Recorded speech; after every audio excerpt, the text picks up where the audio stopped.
Muy amados hermanos, amigos, les saludamos con afecto cristiano en el nombre de nuestro Señor Jesucristo. Quiero invitarle a que me acompañe, por favor, en una lectura de la palabra del Señor. Si tiene una Biblia disponible, sería de tanta bendición la usáramos juntos. Primera de Samuel, capítulo 16. Primera de Samuel, capítulo 16. Leemos ahí los primeros 5 versículos, del 1 al 5, y luego conversamos acerca de este texto. En el nombre del Señor. Dijo Jehová a Samuel: ¿hasta cuándo llorarás a Saúl, habiéndolo yo desechado para que no reine sobre Israel? Llena tu cuerno de aceite y ven, te enviaré a Isaí de Belén, porque de sus hijos me he provisto de rey. Y dijo Samuel: ¿cómo iré? Si Saúl lo supiera, me mataría. Jehová respondió: toma contigo una becerra de la vacada y di: a ofrecer sacrificio a Jehová he venido. Y llama a Isaí al sacrificio, y yo te enseñaré lo que ha de hacer. Y me ungirás al que yo te dijere. Hizo pues Samuel como le dijo Jehová, y luego que él llegó a Belén, los ancianos de la ciudad salieron a recibirle con miedo, y dijeron: ¿es pacífica tu venida? Él respondió: sí, vengo a ofrecer sacrificio a Jehová.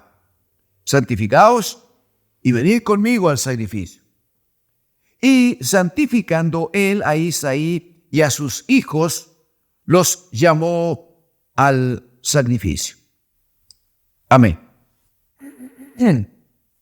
Amén al Señor.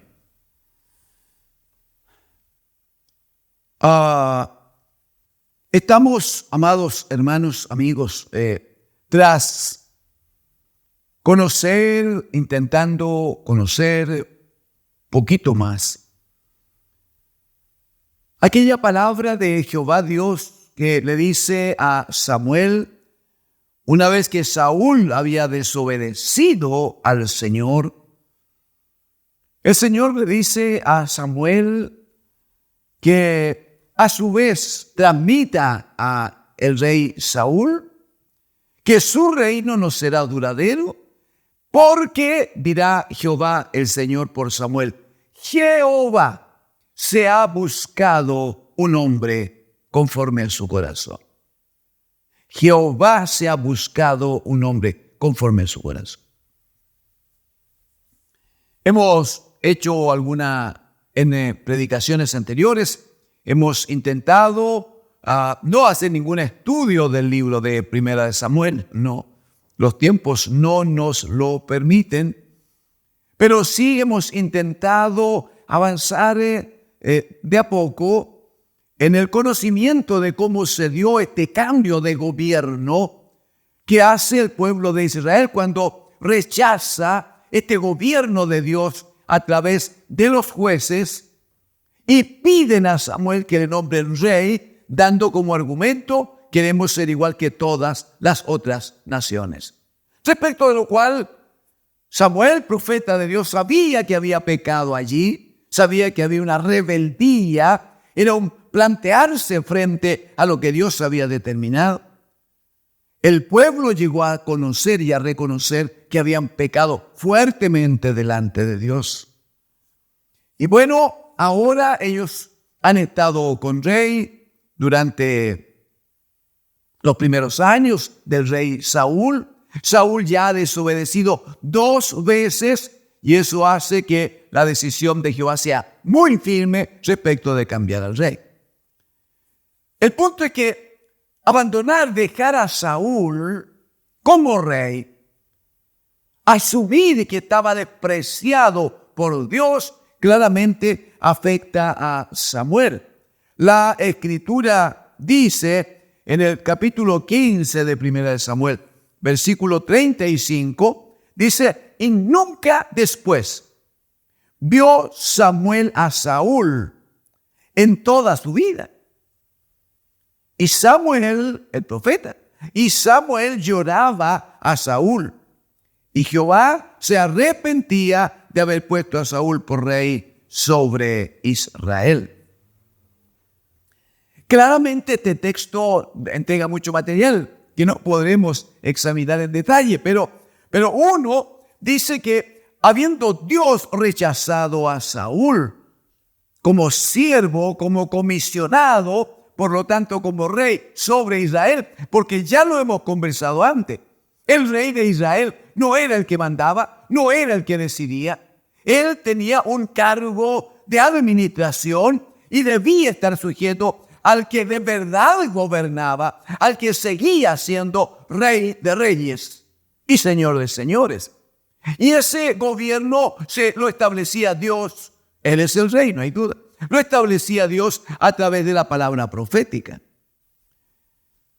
Entonces, si Dios rechaza a Saúl, aleja inmediatamente la palabra profética de él. Una señal de que Dios no está con el hombre es que no hay sobre ese hombre una palabra de Dios. ¿Y por qué? Porque si el hombre desobedece, si el hombre no está dispuesto a que el Señor lo gobierne, entonces cae en pecado y la paga del pecado es muerte. Y Jesucristo dirá respecto de su palabra, va a decir en Juan 6:63, el Espíritu es el que da vida, la carne para nada aprovecha. Y las palabras que yo les he dado son espíritu y son vida. Por tanto, lo primero terrible aquí es que el profeta nunca más en su vida vuelve a ver a Saúl. Si no lo vuelve a ver, nunca más conversa, nunca más hay palabra de Dios para él. Segundo, dice que Samuel lloraba a Saúl. Lo lloraba. Sentía que algo no había andado bien, sentía que algo había fracasado. Sentía que seguramente Samuel decía, ¿cómo es posible que este hombre que partió al comienzo también no se haya podido mantener en el tiempo como un siervo de Dios? Dice que lloraba. Tercero, dice que Dios se arrepentía de haber puesto por rey a Saúl. Ese Dios se arrepentía. Da la idea así como que Dios se hubiera equivocado. ¿Alguna posibilidad de que Dios, el Santo, el Eterno, el Omnipotente, se equivoque? Ninguna posibilidad. Lo que está diciendo es que Dios quería confiar en este hombre.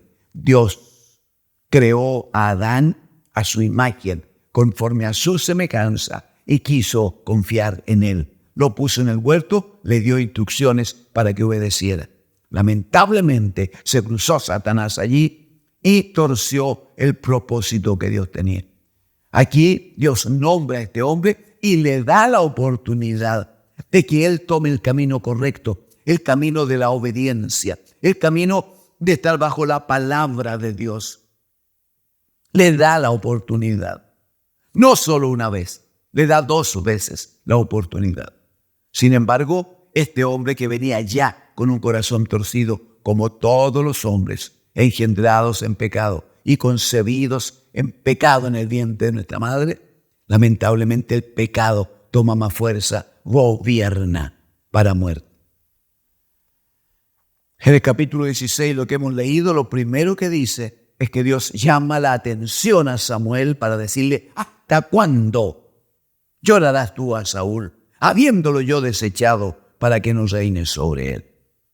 Bueno, y le da instrucción, le dice, llena tu cuerno de aceite y ven, te enviaré, le dice, a la casa de Isaí en Belén, porque dice de sus hijos, me he provisto, considérelo por favor.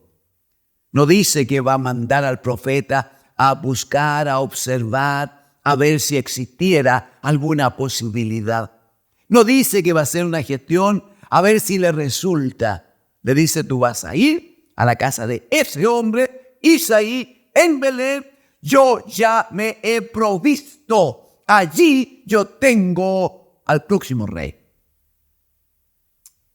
Qué bendición da, qué paz da saber que tenemos un Dios tan grande que lo tiene todo previsto, todo lo conoce, todo lo sabe, todo lo puede.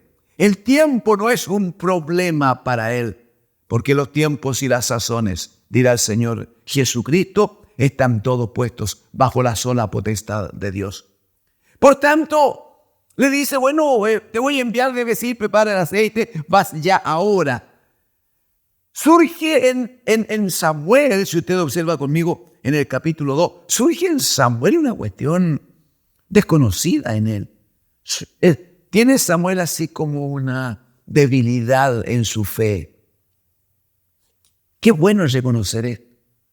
Samuel fue un gran profeta de Dios, quizás sí uno de los más grandes. Un hombre que no solo fue profeta, también fue sacerdote, también fue juez en Israel. Un hombre del cual la Escritura dice que Dios no dejó caer ninguna palabra suya a tierra sin que tuviera cumplimiento. Un hombre que marcó la historia del pueblo de Israel, siendo él el primer profeta a quien Dios usa. Y lo usa nada más y nada menos que para nombrar el primer rey y luego para ungir a David como rey. Sin embargo, mire esta debilidad. Le dice Samuel el profeta, pero Señor, ¿cómo voy a ir? Si Saúl el rey se llega a enterar que yo ando por allí ungiendo otros reyes, me va a matar. La pregunta es, ¿qué importancia tiene si un obrero de Dios muere trabajando? ¿Qué importancia tiene si un obrero de Dios muere en mitad de la batalla, obedeciendo al Señor, en la comisión del Señor? ¿No es acaso eso una gran bendición? Filipenses en el capítulo 1 va a decir el apóstol Pablo, no hay nada mejor que estar con el Señor. De hecho, dice él, yo quisiera ya irme con el Señor. Y Samuel le dice, Señor, mire, tú me preocupas. Si se da cuenta, Saúl me va a matar. Bueno, el Señor le explica y le dice, no te preocupes, toma un cordero, llévalo y pasa por la casa de Isaú y di que vas a presentar holocausto. ¿Acaso estaba mintiendo Samuel? En nada.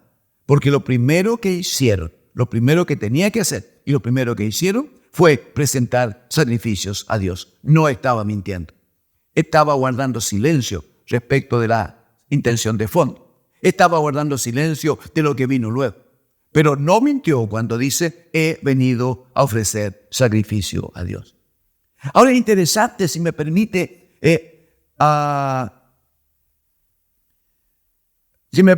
acompañarme en la lectura, por favor. 1 Samuel capítulo 16, versículo 3. Versículo 3. Llama a Isaías sacrificio. Dice el Señor, y yo te enseñaré lo que has de hacer. Yo te enseñaré lo que has de hacer y me ungirás al que yo te dijere. Primero, le está diciendo, Samuel, no olvides que no te mandas solo en esto. Aquí el que decide soy yo, el que manda soy yo. Yo te voy a enseñar. Segundo, me ungirás, o sea, ungirás para mí. Me ungirás. ¿Te lo nota? Ungirás para mí al que yo te dijere. Esto no es por gusto personal, no tiene que ver con democracia, no tiene que ver con las características físicas a la vista de alguien. Vas a ungir al que yo te dijere. Muy bien. Lo hace así. Samuel pasa por la casa de Isaí, les prepara, les santifica y van al lugar que el Señor había establecido. Versículo número 6, por favor. Versículo 6. Aconteció que cuando ellos vinieron al sacrificio, Samuel vio a Eliab y dijo, de cierto, Samuel ve al hijo mayor, al más grande, ve que pasa frente a él, y lo primero que hace Samuel es decir, de cierto, delante de Jehová está su ungido. Eliab, el mayor, era parte del ejército de Saúl, seguramente un hombre apuesto, grande, de gran tamaño, de buen físico. Es probable que de un rostro agradable. Lo ve pasar Samuel y dice, wow, aquí está el rey. Este tiene pinta, este tiene presencia, este tiene condiciones. Versículo 7, Jehová le dice, no mires, Samuel, aquí el que manda soy yo. No mires a su parecer, ni a lo grande de su estatura, porque yo lo desecho. ¿Y por qué? Porque Jehová no mira lo que mira el hombre, pues el hombre mira lo que está delante de sus ojos, pero Jehová mira el corazón, aleluya, pero Jehová mira el corazón. ¿Qué viene luego? Empezaron a pasar los otros, Abinadab, y luego pasó Sama. Los tres primeros, los tres eran parte del ejército, los tres tenían condiciones físicas, y Samuel le iba diciendo a Isaí, al papá, a este no ha elegido el Señor, a este no ha elegido. Dice que pasaron 7 hijos. Verso 10. E hizo pasar Isaí 7 hijos suyos delante de Samuel. Pero Samuel dijo a Isaí, Jehová no ha elegido a estos. Entonces dijo Samuel a Isaí, ¿son estos todos tus hijos? Y él respondió, queda aún el menor que apacienta las ovejas. Y dijo Samuel a Isaí, envía por él, porque no nos sentaremos a la mesa hasta que él venga aquí. Bueno, enviaron por el joven Samuel, demoraron un tiempo, no se sentaron a la mesa, la comisión es primero, y luego de algún tiempo aparece versículo 30. Leamos el versículo 12. Versículo 12. Envió pues por él y lo hizo entrar después de algún tiempo. No corto seguramente. Lo hizo entrar y era rubio, hermoso de ojos, de buen parecer. Entonces dijo Jehová, levántate y úngelo, que le había dicho antes, y me ungirás al que yo te dijere. Ahora dice, levántate y úngelo, porque este es. Verso 13, y Samuel tomó el cuerno del aceite y lo ungió en medio de sus hermanos. Y desde aquel día en adelante, atienda, desde aquel día en adelante, el Espíritu de Jehová vino sobre David. Se levantó luego Saúl y se volvió a Ramá. Desde aquel día el Espíritu de Jehová estuvo sobre David, ungido de Dios, ungido de Dios. Un par de cosas que debemos decir, amigos y hermanos, en esta unción de David como rey. Lo primero es considerar cómo este joven había recibido muestras de cierto desprecio. Como su propio padre no le había valorado, como su propio padre no le había considerado. ¿Qué le dice Samuel cuando llega a Belén a Isaí? Le dice, bueno, santifícate tú y tus hijos. Santifícate tú y tus hijos. Vamos a ir a ofrecer sacrificio a Jehová. ¿Y qué hace Isaí? Se santifica él y 7 hijos. Faltaba uno que ni consideró, ni recordó, ni nombró Isaí. De hecho, después que pasan los 7 hijos, y Jehová dice, ninguno de estos, Samuel tiene que preguntarle a Isaí, pero estos son todos, ¿no tienes otro hijo? Bueno, sí, dice Isaí, sí queda uno más, es menor. Creo, hermano, perdón si juzgo, pero creo que Isaí dijo, sí, el menor, sí, el menor. De hecho, no solo era el menor, no solo no tenía edad, no solo tenía la figura, la postura de los mayores, sino que además hacía en Israel una labor humilde, humillante, indigna. Estaba metido entre medio de las ovejas. Era un pastor de ovejas. La distinción, lo importante, era ser parte del ejército. Ser pastor de ovejas era no tener capacidad para otra cosa. A Isaí dice, sí, dice el menor, pero está criando ovejas. Está a cargo de las ovejas.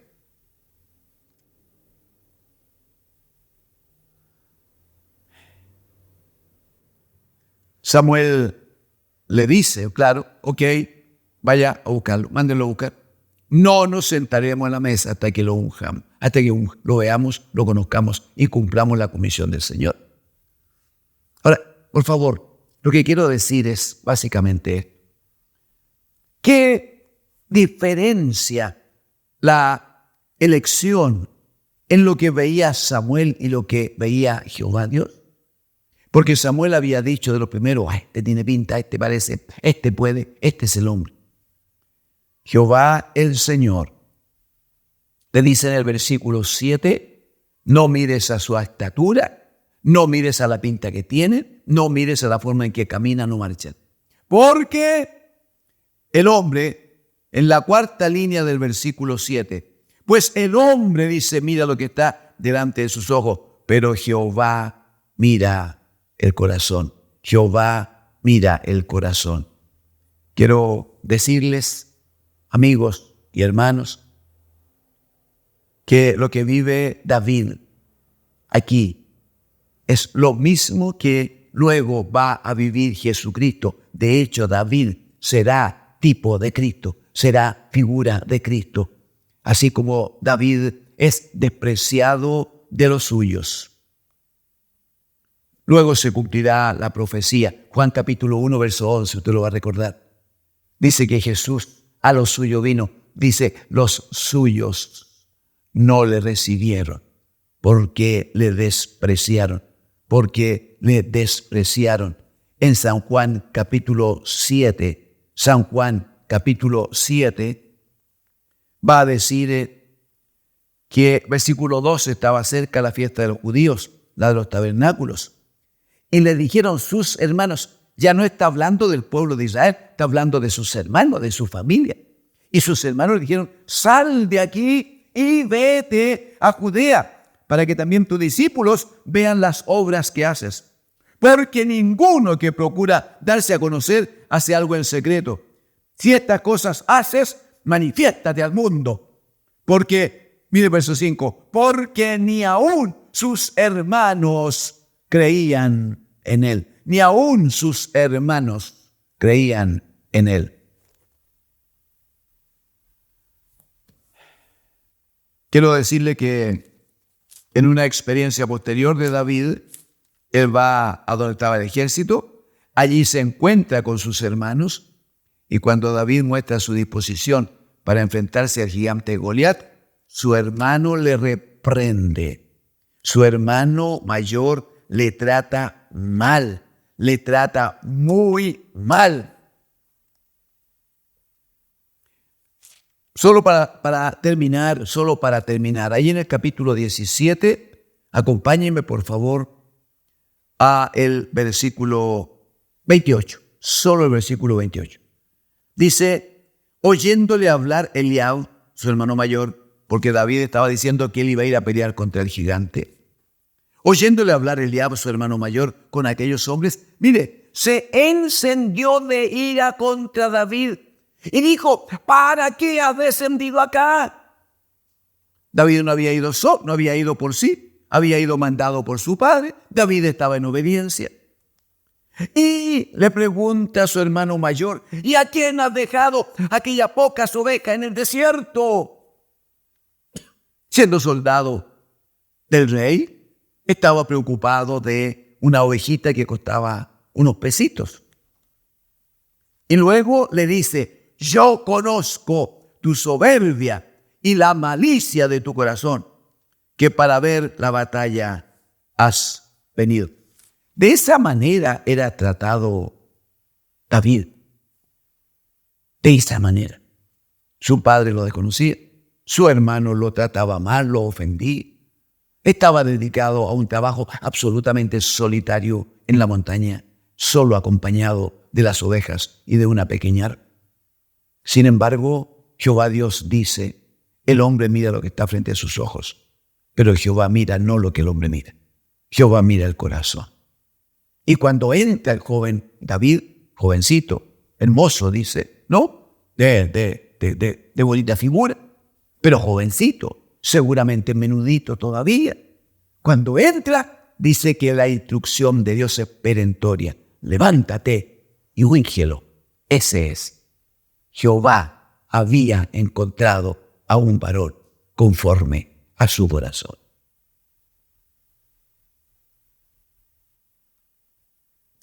Solo quiero decirle que creo que en estos tiempos, lo creo firmemente, en estos tiempos, el Señor sigue buscando hombres conforme a su corazón. Si puede, ¿dónde está? Levante su manito allí y dígale, Señor, yo me ofrezco, yo me ofrendo, yo me pongo en tu voluntad, yo me dispongo para que tú trabajes conmigo, para que tú me enseñes, para que tú me gobiernes. Yo quiero ser un hombre conforme a tu corazón. Que Dios, el Señor le bendiga.